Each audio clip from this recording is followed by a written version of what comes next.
La stagione tutto sommato è andata bene rispetto all'altro anno, siamo migliorati molto, adesso almeno facciamo girare di più la palla e basta. Certamente, come ha detto Daniele, posso confermo anch'io, molto più giro palla, giochiamo molto più di squadra, c'è stato un netto miglioramento sicuramente anche grazie al mister, secondo me. Come hanno detto Daniele e Aaron, abbiamo fatto una buona stagione, nonostante la presenza di nuovi giocatori con cui non avevamo mai giocato prima, siamo riusciti a comportarci come una squadra, a far girare palla, a creare proprio un gioco. Vabbè, l'ultima allora con lo Zaule. 5-0, 4 gol, 5-0, ho fatto 4 gol, quindi molto bene.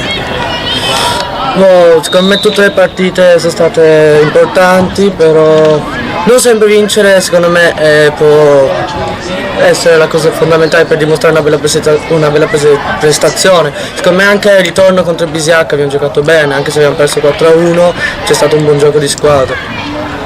Per me la partita migliore della stagione è quella dove abbiamo pareggiato 4-4 contro il Cavazzo, che è una squadra che veniva da Udine. Nonostante loro erano più preparati fisicamente, più alti, più fisici, siamo stati in grado di contestarli in una partita e di risultato in una partita veramente combattuta. Nel proteggere di più la palla. La velocità dei passaggi. A giocare di squadra e non da solo. Il Chiarbola allora. Il Chiarbola era preparato bene, si erano nettamente più forti di noi. Anche io dico Chiarbola. Sicuramente migliore di questo. Di far tanti gol.